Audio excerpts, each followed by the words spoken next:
Bien, Monsieur le Président, Mesdames, Messieurs, bonjour, merci beaucoup pour cette invitation. Alors moi, je vais me placer sur un plan plus local, c'est-à-dire que je vais essayer de vous faire partager la démarche que j'ai suivie à l'époque où j'étais, jusque récemment, il y a 6 mois, recteur de l'Université de Liège. Donc, le recteur, c'est l'équivalent du président. À ceci près qu'en Belgique, il y a quand même une caractéristique un peu particulière dans l'autorité rectorale, c'est-à-dire une très très grande autonomie. Et lorsque on parle d'imposer certaines choses, la direction de l'université a réellement le pouvoir d'imposer un certain nombre de choses. On fait ça évidemment avec précaution, il ne faut pas se mettre tout le monde à dos, mais en même temps, on a la possibilité de moins expérimenter un certain nombre de choses en les forçant un peu.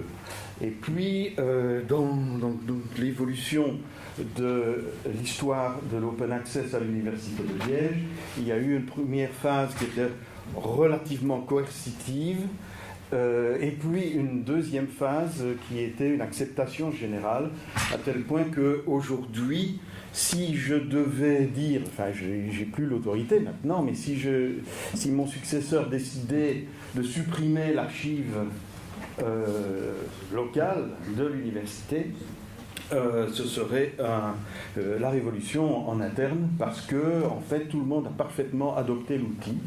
Et la raison pour laquelle on a adopté l'outil, c'est parce qu'il apporte un certain nombre d'atouts, d'éléments, d'avantages, et que nous avons suivi ça de très près en regardant quels étaient les avantages et en rendant les chercheurs conscients de l'avantage qu'ils ont à déposer leurs travaux dans l'archive institutionnelle.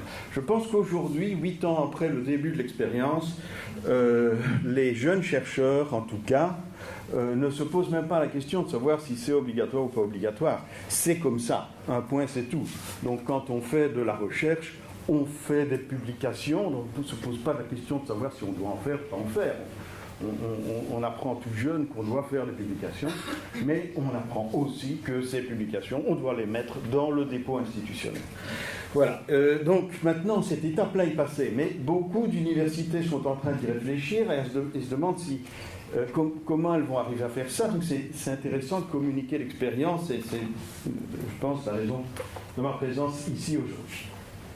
Alors, le contexte, Jean-Pierre vient d'en parler, donc je ne vais pas y revenir, ou très très brièvement, mais je vais donc subdiviser essentiellement mon exposé en 3 parties. Le contexte très rapidement, et peut-être plus localement. Deuxièmement, le dépôt d'archives ouverte de l'Université de Liège, qui s'appelle Orbi. Alors, le premier truc, c'était de lui donner un nom. Orbi, ça veut dire Open Repository and Bibliographie. Hein, voilà, ça dit ce que ça veut dire, c'est en anglais, mais bon, voilà. Ce que ça fait surtout, c'est que c'est Orbi. Hein. Alors, pour l'anecdote, j'ai aussi lancé un travail qui est en cours et qui est un dépôt institutionnel des curriculum vitae pour les standardiser au maximum. Et ce nouveau dépôt s'appellera Urbi. Voilà. Puisque c'est plus local, forcément. Et en troisième point, quelques mots sur les perspectives, parce que je pense que nous avons aujourd'hui accompli un travail formidable avec l'open access et que ça devient incontournable. C'est devenu incontournable. Et de toute façon, si vous voulez un budget à la communauté européenne, vous devez vous engager à mettre tout en accès libre à la fin de vos travaux, sinon vous n'aurez pas vous ne serez pas éligible pour le programme cadre suivant.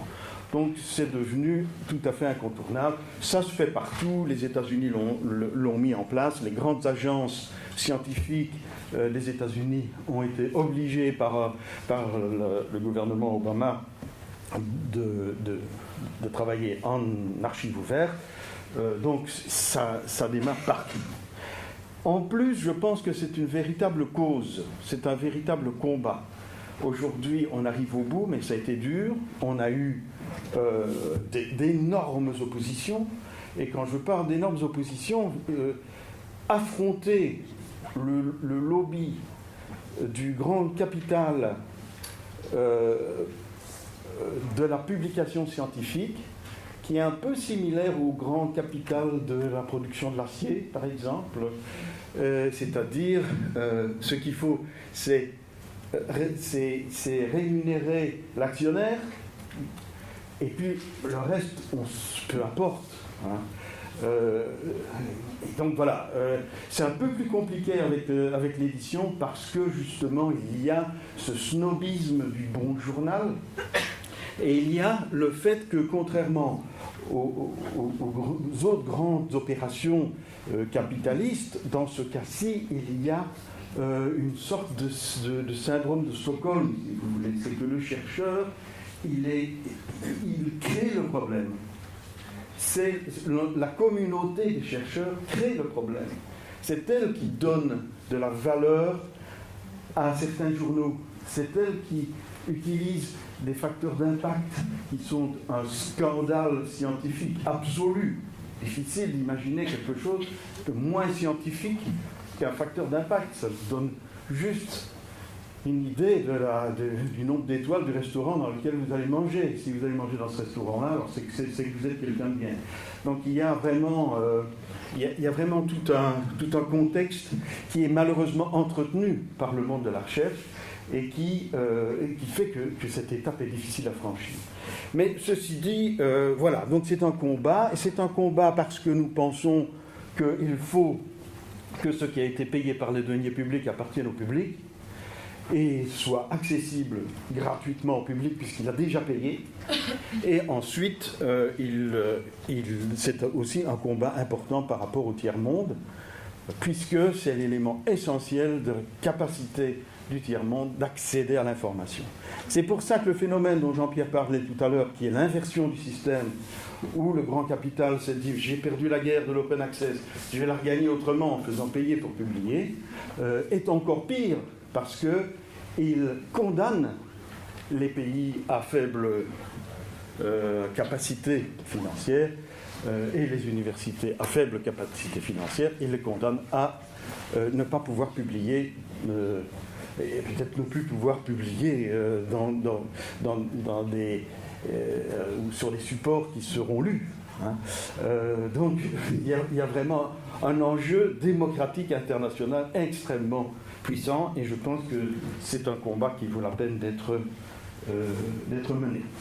Alors, donc, le contexte, rapidement, hein, quand on a commencé, nous, on a lancé en 2007, la décision a été prise de lancer le dépôt institutionnel, et en 2008, il démarrait.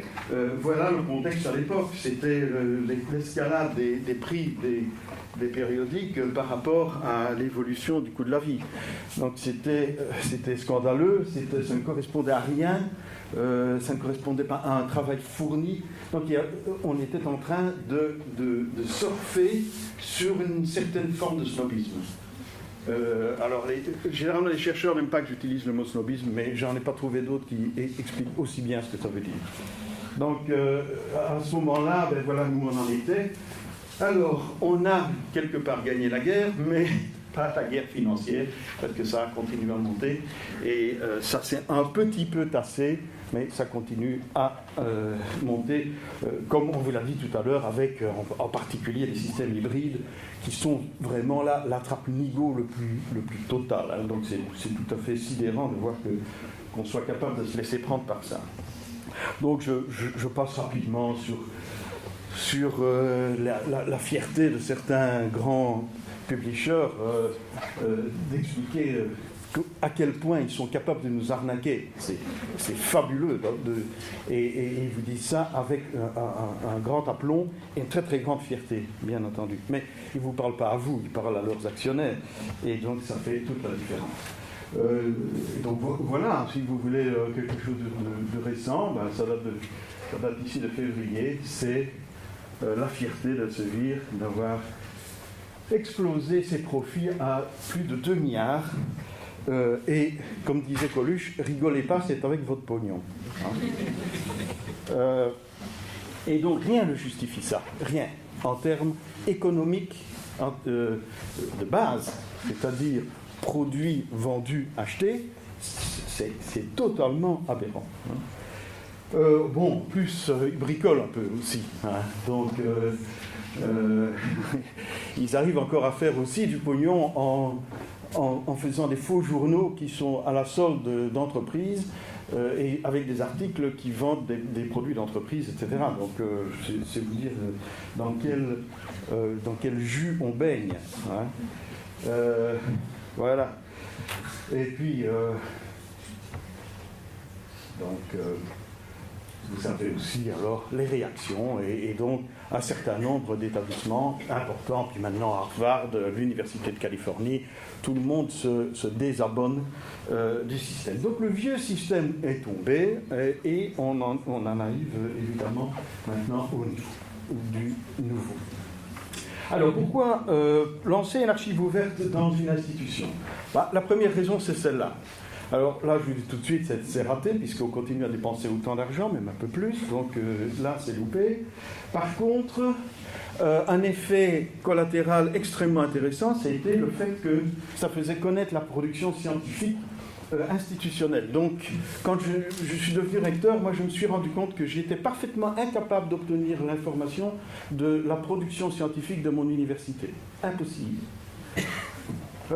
Pire que ça, depuis que je le sais maintenant, je sais qu'on sous-estimait de 3 fois la production scientifique de l'institution. Pourquoi ? Parce que les gens publient, et ils publient, ils mettent ça sur leur CV, etc. Mais si on ne fait pas le travail de reprendre tout ça et de voir qu'est-ce qui a effectivement été publié, on ne sait pas. Et donc je me comparais souvent à un chef d'entreprise qui produit des automobiles et qui ne connaît ni les modèles, ni le nombre, ni la couleur, ni à qui il le vend. Donc c'est quand même grave quand on a la prétention d'être un gestionnaire d'entreprise, même si une université n'est pas une entreprise comme les autres, c'est quand même une entreprise, au sens le plus noble du terme d'ailleurs. Donc voilà, ça c'était évidemment intéressant pour nous, mais pour ça, il faut évidemment avoir une archive locale. Si vous avez une archive nationale, c'est aussi possible, mais ça vous demande un travail supplémentaire pour ressortir l'archive nationale, ce qui vient de votre université. Donc en tant que gestionnaire d'université, vous devez savoir. Et le meilleur moyen de savoir, c'est d'avoir une archive locale, ce qui n'est nullement incompatible avec une archive nationale, une archive disciplinaire, une archive européenne, une archive mondiale, tout ce qu'on veut. L'avantage de l'électronique, c'est qu'on peut mettre ses travaux sur autant d'archives qu'on veut. D'ailleurs, plus on le met sur des archives différentes, plus ça a des chances d'être lu. Donc allons-y, il n'y a vraiment pas de problème. Mais par contre, il faut évidemment, pour ne pas que ça pèse sur le chercheur, il faut une parfaite compatibilité et interopérabilité entre votre archive locale et l'archive nationale quand il y en a une. Donc là, forcément, il y a un petit peu de mise au point. Et le troisième point, c'est de promouvoir le lectorat des chercheurs. Et ça, c'était une réussite extraordinaire que nous avons chiffrée et dont que je pourrais vous expliquer. Bien. Alors,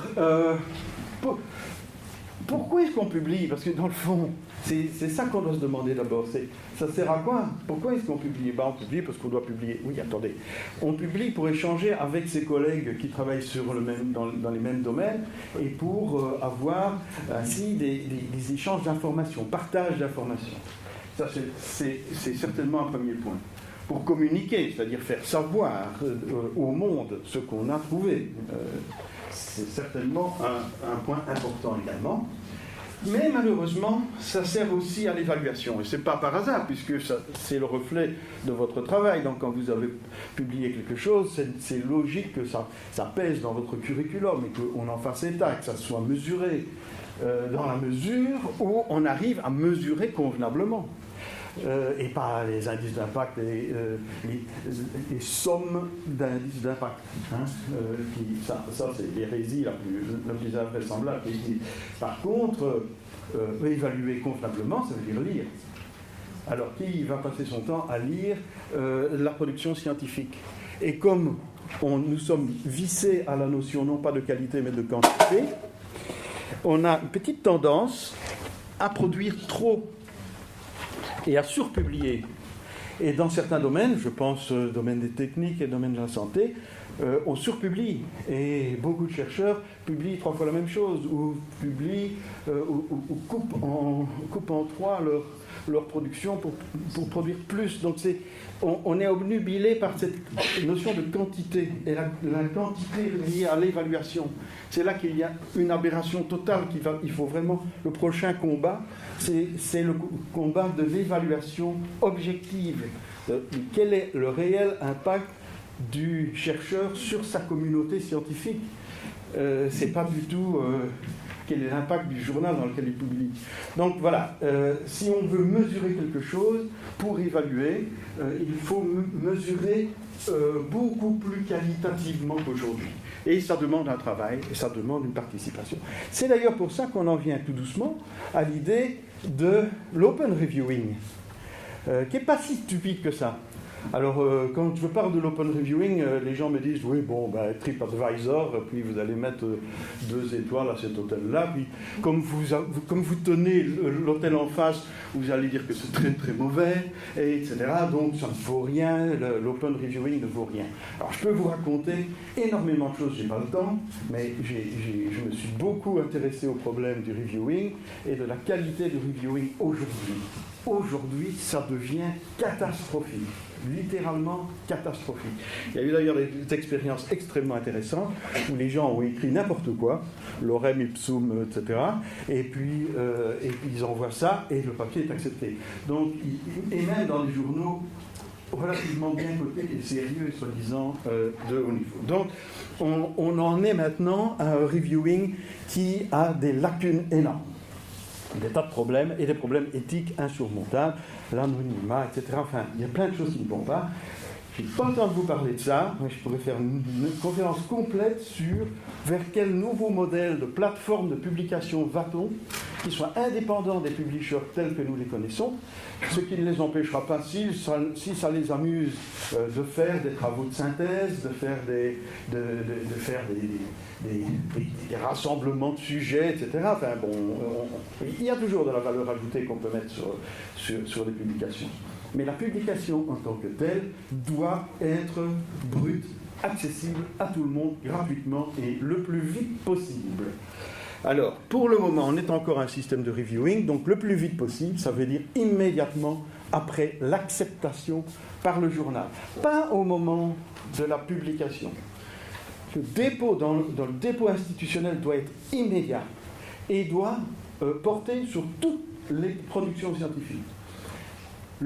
À charge du dépôt de faire un tri de bonne qualité entre ce qui est peer-reviewed, ce qui est pas revu par les pairs, ce qui est des communications à des congrès, ce qui est de l'initiative personnelle, des notes, des réflexions, etc. Mais c'est de richesse folle, et donc je pense que toute la production de chaque individu doit pouvoir être sur le système. Mais à condition que dans ce système, on fasse bien la part des choses, parce que s'il s'agit de faire de l'évaluation, l'évaluateur doit pouvoir décider, lui, si ça il en tient compte, ça il n'en tient pas compte. Et donc, par exemple, décider que des abstracts de présentation à des congrès, ça ne compte pas. Bon, on peut se dire que c'est un travail, que ça compte, et ça peut compter, mais si on décide que ça ne compte pas, ça doit être facile d'éliminer ça du lot. Donc, il faut absolument que tout ça soit parfaitement standardisé, et c'est ce que fait le dépôt. Donc, nous sommes efforcés de faire ça. Alors, le problème, on l'a dit, les chercheurs font tout, depuis la production jusqu'à la consommation, avec l'assurance qualité entre deux. Imaginez un boucher, un fermier qui produit ses vaches et qui les mange et qui les abat, qui les contrôle, qui fait le vétérinaire, il fait tout. Et puis, il y a quelqu'un qui passe par là et qui rafle le pognon, et lui, il est content parce qu'il mange sa vache. Oui, c'est un peu simple. Donc, il y a quand même du travail à faire par rapport à ça. alors les coûts s'envolent, le lectorat se dissipe. Maintenant, quand vous publiez un papier, à moins qu'il soit prodigieusement important et intéressant, il y a des chances que, à part vous, peut-être personne ne lise. Hein, ou peut-être une personne va le lire d'un œil distrait. Hein, et donc, ça devient catastrophique avec la prolifération des articles. On a parlé de plusieurs dizaines de millions d'articles par an. Donc ça devient de la folie. Les abonnements se réduisent. La publication scientifique est incontestablement en crise aujourd'hui. Donc, bon, je passe sur le schéma classique, hein, qui est que, dans le fond, le chercheur que j'entoure de rouge, il est partout dans tout ça. Hein, il est producteur, il est consommateur, il garantit la qualité. Alors, pourquoi est-ce que ça marche? Généralement, c'est parce que le chercheur n'est pas celui qui achète. Ce sont les bibliothèques qui achètent. Le chercheur n'a pas cette perception directe du fait que ça lui coûte. Et donc, le problème l'intéresse peu. Hein. C'est en train de changer avec le gold, puisque là, les APC, c'est-à-dire on paye pour publier, là, généralement, c'est le chercheur, c'est plus la bibliothèque qui paye. Vous savez pas encore. Et les bibliothèques sont très récalcitrantes, ont commencé à payer ça. Donc le paysage change par rapport à ça. Mais voilà, donc le fameux snobisme dont je vous parlais tout à l'heure, il y a évidemment une pression sociale des pairs qui est extrêmement importante. Tu dois publier beaucoup, tu dois publier vite et bien, dans un bon journal, etc. Et le facteur d'impact, comme je l'ai dit, aberration suprême, est devenu un outil d'évaluation, ce qu'il ne peut évidemment pas être. Et le rédacteur en chef de Nature s'est fendu d'ailleurs d'un article tout à fait intéressant pour dire « ça ne va pas ». Hein. Et donc avec un paradoxe énorme, parce que Nature est en même temps en train d'être celui qui monte sur certaines de ses publications les montants des APC. J'ai entendu maintenant pour certaines publications de Nature, pour aller dedans, il faut maintenant on n'est pas à 6 000, on est à 30 000. Donc voilà, et je connais des chercheurs, y compris dans mon université, qui me disent « Monsieur, vous ne m'empêcherez pas de payer 30 000 pour publier là. » Bien. Allez-y. C'est de l'argent que vous ne dépenserez pas pour votre recherche, forcément. Ah, mais je la dépense pour ma recherche, puisque ça fait partie de ma recherche de publier. Donc, voilà. Mais je peux vous dire que ça, c'est quelqu'un qui a assez bien de budget. Hein, vous l'aurez deviné. Donc, à Liège, qu'est-ce qu'on a fait? On a créé le fameux Orbi, on a une décision du conseil d'administration qui date de mai 2007 et où il y a cette coercition. Donc le conseil décide de rendre obligatoire. En fait, j'ai dû faire marche arrière par rapport à ça, pour une raison simple, c'est le jour où Elsevier a annoncé à nos chercheurs que si c'était obligatoire, ils n'avaient pas le droit de rendre ouvert le dépôt. Donc les articles ne peuvent pas être dans le dépôt si c'est obligatoire. Alors, bon, nos juristes sont intervenus et on a réglé le problème. Ça ne tenait pas la route. Sur le plan juridique, c'était de la pure intimidation, mais c'est fort leur habitude. Et donc, ils ont fait marche arrière par rapport à ça. Mais moi, je ne parle plus d'obligation. Je vais vous expliquer pourquoi tout de suite. Donc, quelque part, il y a évidemment, il ne faut pas être hypocrite, il y a quand même une obligation. Toutes les publications doivent être dedans, on ne peut pas y échapper. Et elles doivent être en texte intégral depuis 2002. Ça, c'est un point important. Donc c'est une décision qui a été prise en 2007, ça faisait 5 ans de recul, et on s'est dit 5 ans de recul, les gens doivent pouvoir faire ça. Et mettre le texte intégral. S'il n'y a pas le texte intégral, il n'y a pas moyen de mettre même les métadonnées dans la machine, elle les recrache. Hein. Alors au début j'ai eu des tricheries, j'ai eu des gens qui mettaient des PDF avec bonjour, coming soon, des choses comme ça. Bon, des tricheurs, vous en avez toujours. Alors, ceux-là ont été dénoncés par le fait que leur PDF était tellement léger qu'on les a ouverts pour voir ce qu'il y avait dessus. C'est comme ça qu'on a découvert le photo rose. Et je me suis fendu personnellement d'une lettre à chacun pour leur dire « ça, c'est une vraie connerie ». Et c'est une vraie connerie, tant pis pour vous, parce que moi, je l'ai vu. Et donc, je n'ai pas une très bonne opinion de ce que vous faites, puisque je suis censé lire votre papier, mais voilà ce que je vois. Et puis, le monde entier est en train de vous regarder de la même manière. Donc, mettez-vous ça bien dans la tête. C'est à vous que ça coûte. Hein. Et donc, depuis lors, ça s'est arrangé. Parce que, évidemment, tout de suite, ils ont commencé à mettre des PDF plus lourds, avec toujours rien dedans, mais plus lourd. Et puis, au bout d'un temps, ils ont fini par comprendre que ça n'avait vraiment pas d'intérêt, parce que les gens viennent par les métadonnées sur l'article, puis découvrent rien. Ça, c'est catastrophique, on ne peut pas faire pire.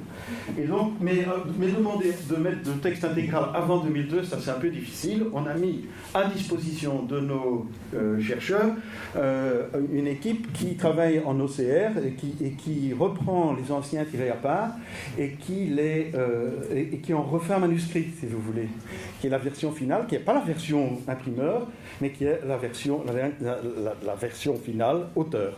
Et donc, on remonte. Alors, on a fait aussi plein de choses. On a repris des articles de gens qui sont morts, mais qui étaient des sommités de l'institution. Et on est allé rechercher leurs articles prestigieux jusqu'en 1830 à peu près. Et donc, on a une vraie collection avec des ouvrages importants qui ont été... c'est à Liège que Jean Beneden a découvert la méiose. Pour les biologistes, ils savent quelle est l'importance de ce phénomène. L'article fondateur de la découverte de la méiose est dans Orbit. Voilà, donc on a joué sur cette carte-là aussi, c'est-à-dire le prestige de l'institution. Et ça, pour moi, c'était évidemment très important. Et alors, le truc, c'est celui-ci, donc c'est que pour l'évaluation des chercheurs, que ce soit pour une demande de crédit, pour une promotion, etc., les seules publications qui comptent dans le CV, ce sont celles qui sortent de la machine. Donc, quand un chercheur m'envoie son curriculum vitae, je prends la liste de publications, je les mets dans la poubelle, et j'appelle sur Orbit sa liste de publications. Et s'il n'a pas mis de full text, forcément, ça ne sort pas. Et on a eu un cas extrêmement difficile d'un très très bon chercheur, un chimiste, un très très très bon chercheur, qui devait atteindre le dernier niveau de promotion, professeur ordinaire, comme on dit chez nous. Et donc, j'ai été obligé de refuser sa candidature parce qu'il n'avait pas de publication. Je savais très bien qu'il en avait 450 et qu'elles étaient toutes dans Nature et dans les très bons journaux. Mais ça a été un coup de tonnerre dans l'institution qui a fait que ça n'est plus jamais arrivé. C'était fini. Hein. Tout le monde joue le jeu. Donc voilà. Alors, rapidement, parce que moi aussi je vais beaucoup utiliser mon temps. Donc voilà, la liberté de choix pour l'édition. Donc le système vert permet aux gens donc on n'est pas entré dans un combat en leur disant ne publiez pas dans votre journal favori, dans celui que vos collègues les plus proches lisent toutes les semaines, donc allez-y, publiez où vous voulez, mais vous mettez dans le dépôt institutionnel et vous respectez les règles de l'embargo s'il y en a un. Et donc on ne va pas essayer de combattre ça. Alors qu'est-ce qui se passe dans Orbit ? Tout simplement, les travaux sont là, les métadonnées peuvent être visibles sur n'importe quel moteur de recherche, les gens arrivent dessus, ils voient que c'est fermé, et donc il y a un petit bouton qui est l'équivalent d'une demande de tirer à part. Et donc vous cliquez là-dessus, et ça envoie la demande à l'auteur. Toujours. Il ne faut jamais bypasser l'auteur, puisque tout doit toujours être une affaire d'auteur, pas une affaire d'université. C'est une affaire d'auteur. Alors nous, on est là pour aider les auteurs, mais on ne peut pas les remplacer. Parce que là, alors à ce moment-là, juridiquement, on est dans le rouge. Donc en fait, ça doit toujours être l'auteur qui décide. Et donc l'auteur, et s'il y a plusieurs auteurs, il suffit qu'un soit d'accord, donc là, légalement, ça passe. Et il fait la même chose qu'on faisait dans le temps quand on envoyait des tirés à part à nos collègues. quand ils nous demandaient, ils nous envoyaient une petite carte et qu'ils demandent de tirer à part pour que les anciens se souviennent. Et donc, on fait exactement ça. Et on répond par un simple clic, oui, non. Et donc, le demandeur doit simplement cliquer et il doit dire qui il est et pourquoi il souhaite lire le travail. Il fait son clic, l'auteur reçoit ça, il dit oui, c'est parti. Et on ne peut en envoyer qu'un à la fois. Sinon, c'est de la mass production et ça ne va pas légalement. Mais sinon, pendant l'embargo, on peut parfaitement communiquer. C'est juste pas automatiquement accessible sur l'Internet. Sauf les métadonnées, bien sûr, ce qui est autorisé. Et donc le système fonctionne très bien. Je vais essayer de vous démontrer maintenant avec des chiffres rapidement tout ceci. Donc voilà, ça insiste sur le caractère coercitif. Alors ici, voilà comment ça a évolué. Vous voyez que ça a démarré assez vite, assez raide. Là, vous avez les références totales qui sont, comme l'a dit Jean-Pierre, 121 500 quelque chose aujourd'hui. Et ça, ce sont les full textes. Alors, c'est 60%. Pourquoi ? Parce qu'il y a évidemment des choses qui sont avant 2002, et parce que nous demandons le full texte que pour les articles de périodique. Si vous avez écrit un livre, on ne vous demande pas de le mettre en full texte sur le système. Si vous voulez, vous pouvez le faire, hein, dans la mesure où, en respectant, bien sûr, les contrats, etc. Donc, alors ce qui est amusant ici, c'est, vous voyez le niveau de la flèche, ça c'est mai 2010. En mai 2010 est survenu pour la première fois depuis l'établissement de Orbi un appel aux promotions. Et donc, on a vu un certain réveil d'un certain nombre de gens à la veille des demandes de promotion. Alors, comme je le disais, chez nous, les promotions ne dépendent pas de l'État, ce n'est pas un phénomène national, les promotions, c'est interne. Donc, c'est l'université qui décide. Alors, oui, c'est amusant parce que donc, on fait cette évaluation tous les 2 ans. À chaque fois, vous avez un petit pic. Mais il est à peine visible. Donc, ça veut dire que les gens ont effectivement maintenant, depuis lors, joué le jeu. La première fois, ça a été le choc, puis ils jouent le jeu.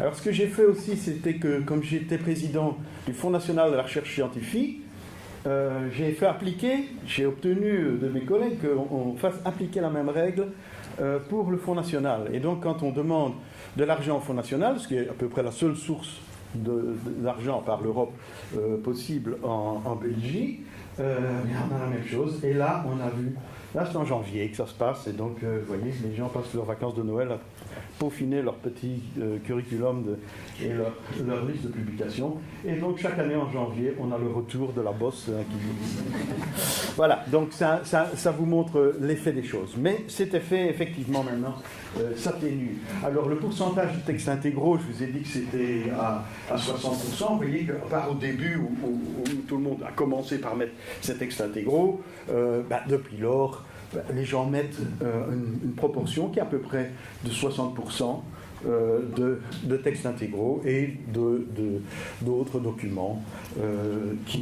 pour lesquels ce n'est pas une obligation. Donc voilà comment ça a évolué.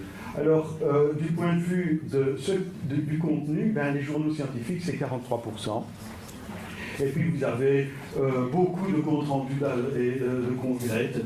Et comme je l'ai dit, on peut décider qu'on l'utilise ou qu'on ne l'utilise pas, mais c'est parfaitement bien catégorisé et on voit très très bien de quoi on parle.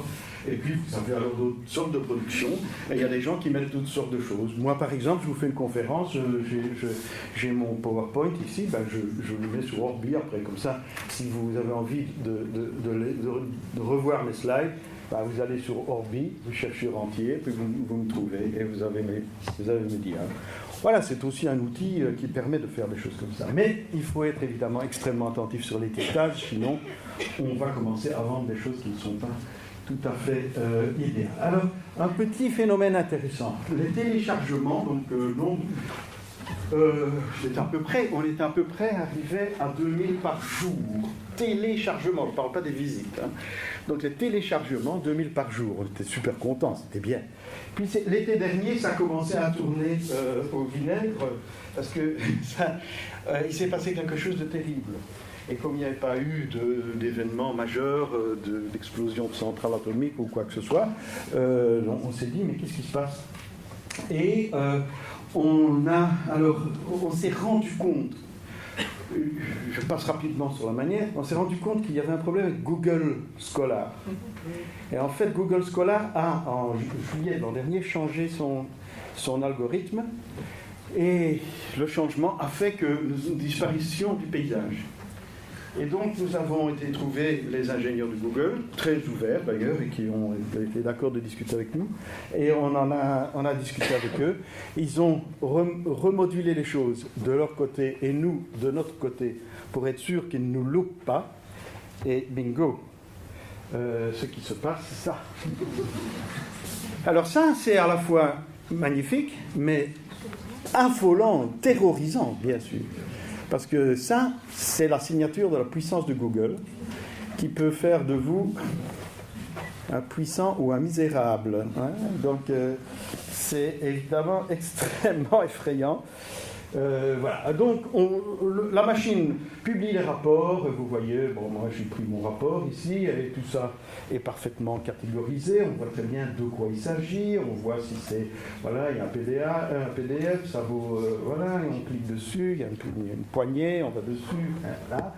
Puis on peut mettre toutes sortes de choses du moment que ça soit bien catégorisé, et le système fait très bien le tri, et nos bibliothécaires y contribuent, et je ne me lasserai jamais de les remercier. Alors ce qui est important aussi, c'est quand vous avez votre matériel que vous avez mis, parce que vous y êtes obligé, vous l'avez mis en full text dans Orbi. Et puis, le temps passe, l'embargo passe, vous pouvez le libérer, mais vous n'y pensez plus. Ça, c'est étonnant, le nombre de chercheurs qui ne pensent plus à leur bébé une fois qu'ils en ont accouché. C'est extraordinaire. Mais oui, mais c'est tout à fait extraordinaire. C'est leur boulot quand même. Donc c'est surprenant de voir le désintérêt. Alors, bon, c'est fini. On a fait un papier. Il est quelque part là-bas dans un journal. Et puis, on travaille sur le suivant. Bon, voilà. Petit clin d'œil. Mais donc, quand vous laissez votre article dans Orbi, et que pour pouvoir le lire, il faut pousser sur le bouton de demande de tirer à part, vous êtes lu 18 fois moins que si vous l'ouvrez. Donc l'accès dans le dépôt institutionnel fermé, facilement ouvrable d'un clic, c'est déjà suffisant pour diminuer 18 fois la capacité du système. Donc c'est tout à fait impressionnant, ceci. Et si j'enlève les téléchargements par l'université de Liège elle-même, je monte à un facteur de 30 fois. Donc, beaucoup plus lu quand on est automatiquement et sans la moindre entrave accessible sur le net. Et ça, c'est évidemment un défaut, mais c'est aussi une réalité. Donc voilà. Et je voulais aussi vous parler des citations, parce qu'on est 2 fois plus cité si on est dans Orbi que si on n'y est pas. Et donc l'impact sur les citations est aussi très très important. Et ça, les chercheurs s'en aperçoivent très très vite, surtout qu'on leur fournit les citations automatiquement dès qu'elles arrivent. Les chercheurs déposent finalement assez tôt. En bleu, vous avez la date officielle de publication, et vous voyez qu'ils déposent assez longtemps avant, parfois même 270 jours avant la publication, parce que certains journaux sont très très lents à publier. Pendant ce temps-là, votre travail ne sert à rien, il n'est lu par personne. Donc il est bon de la magie. Alors, petite chose qui est intéressante, ceci s'est fait uniquement au niveau belge, sur Webometrics. Vous voyez l'université de Liège qui est ici, qui est relativement bien classée dans les dépôts institutionnels mondiaux. Par contre, nos universités sœurs, un peu plus grandes que nous, l'Université libre de Bruxelles, l'Université catholique de Louvain, sont ici. Et vous voyez en bleu que tout le monde produit à peu près la même quantité. C'est faux. Je pense qu'on publie plus. En nombre total, on publie plus à l'ULB ou à l'UCL qu'à Liège, mais néanmoins, le système chez nous étant plus coercitif, ben, on remonte de ce côté-là au même niveau que nos collègues. Par contre, alors si vous regardez ce qui se trouve ici et qui est le nombre de références qui ont un texte, un full texte, vous retrouvez nos fameux 60%, et vous voyez chez les collègues que ça n'est pas du tout ça. Donc en fait, ce qui est visible, y compris la lecture du travail, c'est seulement ici quelques pourcents. Et on est beaucoup plus bas que dans un système où on n'a pas le choix et où la machine dit non. Et donc mes collègues, bien conscients de ce problème-là, n'ont pas osé franchir le pas de dire à leurs chercheurs « vous allez le faire ». Et si vous n'avez pas cette forme de coercition, vous n'y arrivez pas.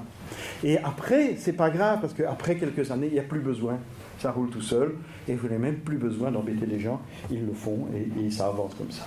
Et donc, dans nous avons en fait le dépôt mondial le plus rempli. C'est-à-dire qu'il vient d'avoir une étude canadienne qui a montré que le dépôt à Liège frise les 90%.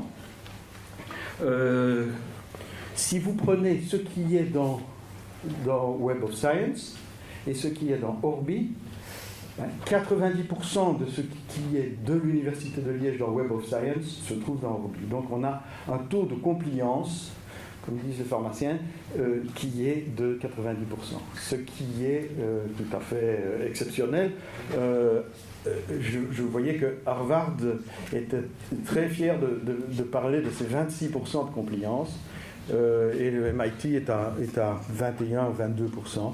Mais là aussi, il n'y a pas de véritable coercition, il n'y a pas de nécessité et par conséquent, ça ne se fait pas. Voilà essentiellement ce que je voulais vous dire sur l'expérience liégeoise, et je pense que c'est un modèle qui peut être intéressant, bien qu'il ne soit pas toujours facilement transposable, vu le contexte, et les contextes sont souvent différents. Merci beaucoup.